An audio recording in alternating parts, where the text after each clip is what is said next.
So what's going on, guys?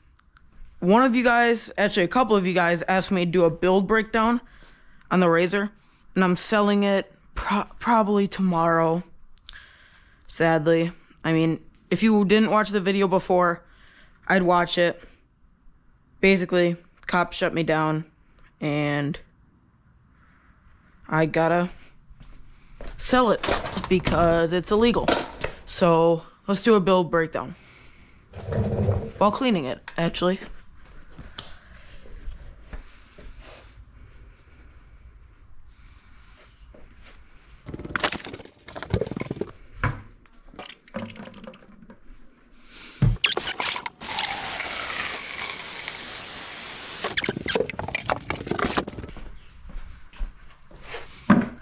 Alright, so let's get started. The first thing I'm going to talk about is brakes. So what I'm running right here is a Buckalos. I got it off Amazon, and oh, this was dirty. Oh my gosh. And it was actually one of the more budget-friendly brake options because I didn't have a lot of money at the time I was buying it. I bought those brakes when it was still stock. Oh, that almost took my finger. And yeah, they've worked really, really well, I have to say. And I'm running the My 1020 Plus with the upgraded temperature sensor or whatever. And that, I mean, it's overheated in the really hot days when I was riding very fast. But that's about the only time I've had it overheat. And as long as your chain's lubed really well, you really don't have any problems. If you didn't know, that's what really makes motors overheat on e-bikes. It's bad chain maintenance, which a little bit of chain stuff from Walmart does the trick really well. And that's dirty.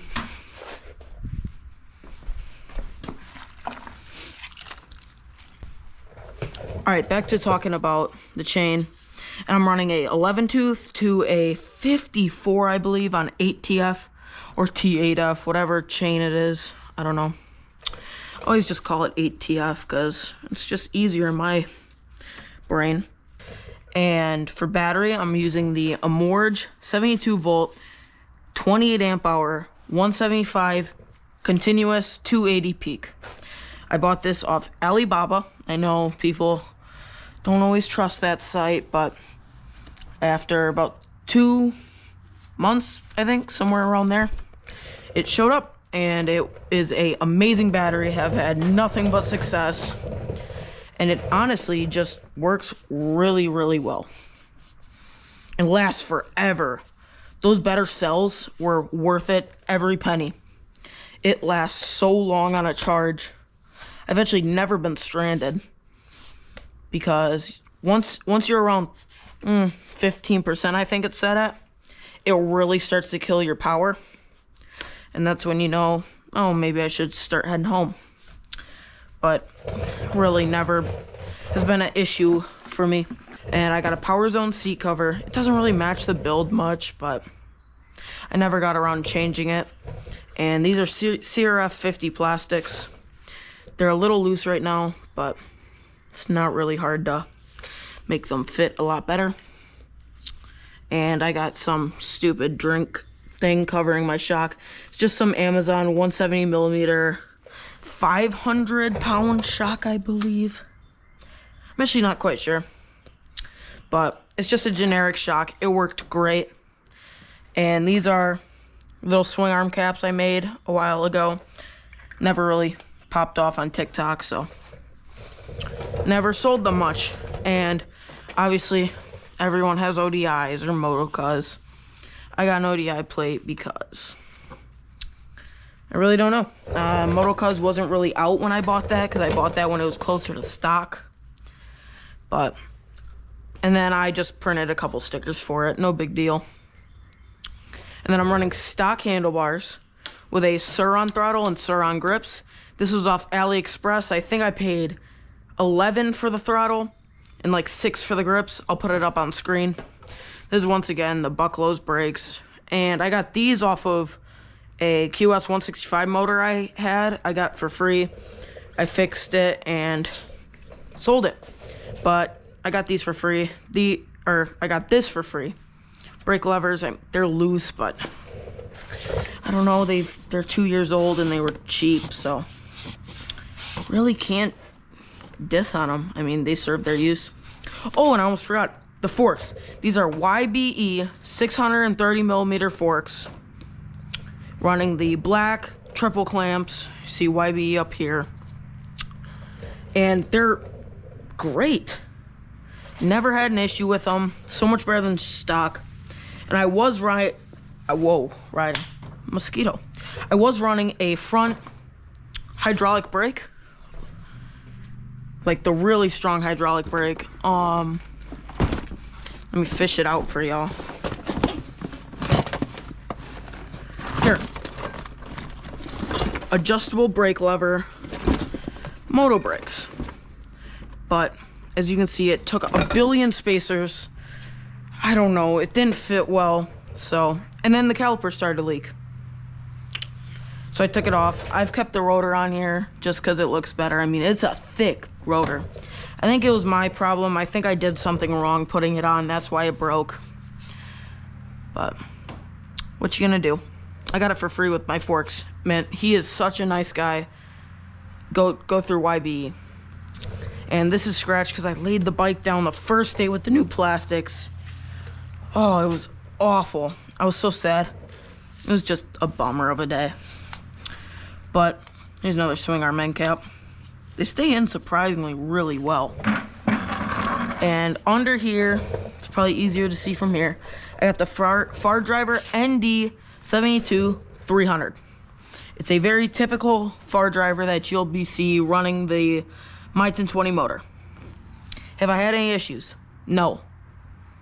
That's just it. I've never had issues with it, and it is pretty flawless. I mean, you can't beat the price. It's like $150 or something, and it just is amazing.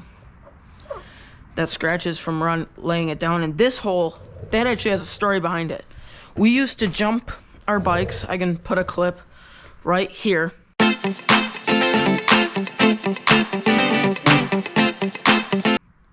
We used to jump at a hill, and the cops started to get onto us, and there was woods right there. So one day, I ran.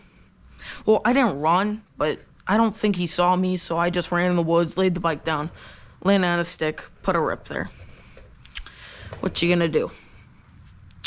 But, yeah.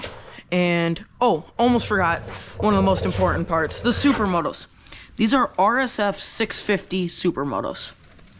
If you don't know what that means, Razor makes the MX, which is the off-road, the SX, which is off-road. I don't know what the SX is. And then they have the RSF. The RSF is the street version of Razors. And these are the wheels that come with it. They are beautiful and very tough. I will be honest, this tire has done a lot of burnouts, and it's still got tread. And you can obviously tell that one's done a lot more burnouts because you can see this line. It's pretty deep here and back here. It is filled with duct tape on this one, I know, but it's obviously not as deep. I mean, there's no hiding it. But it's basically the breakdown. YBE forks, far driver ND 72-300, my 1020 Plus, RSF wheels, a Morge battery, CRF 50 plastics, and net fab, or I can't remember, but something fab chain tensioner remover, and Sur-on throttle and Bucklows brakes. And it's been a very good bike to me. It's lasted a lot. So I'm gonna finish up cleaning it up, and then I'm gonna do a little bit of riding, and I'll take you guys with me. I'll see you guys in a minute. It looks like I got my helmet on, the GoPro, and let's just go do a couple wheelies. Alrighty, so in total, through trial and error, I have about $2,500 to $3,000 into this bike, and it seems like a lot, even though I'm selling for $2,100. But honestly, it's not that bad. I had my fun. I had a lot of fun. This bike taught me how to wheelie. And I would say, I want to say that I'm pretty good at them by now. And these supermotos, I mean, they're nothing but amazing for wheelies. You can really drop it back on supermotos, to be honest. And I don't know, it's been a great beginner bike.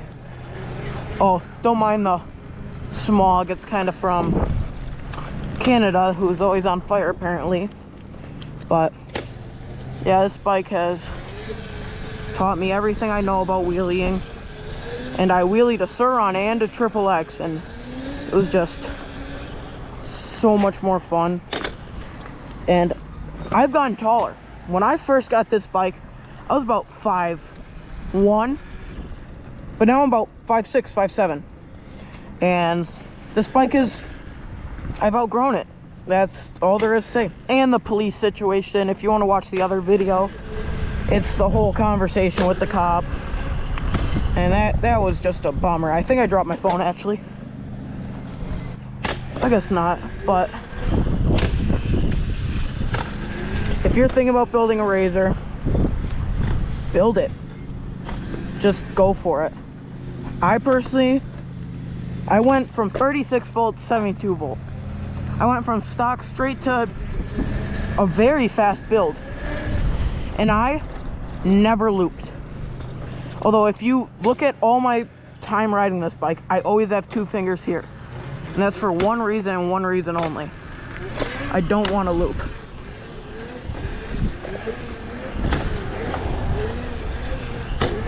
And I have so much fun playing around the balance point on this bike. Like if you haven't, oh, also, if you're wondering why there's toilet paper on the ground, they're, what's the word? Resealing it. They resealed it. Like they filled in all the cracks, so. All that says to me is, oh, I'm gonna try to put my feet under the pegs. Oh, my feet's under the pegs. Feels really weird. But yeah. That's about it. That was the build breakdown and doing a little bit of cleaning the bike.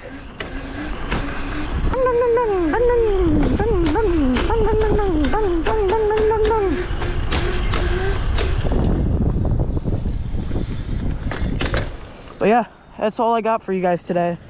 And stay tuned for the next build. I don't know if it's gonna be electric or gas. I still don't know. But pretty sure this baby's not gonna be mine anymore. And thank you all for watching. I'll see you in the next video.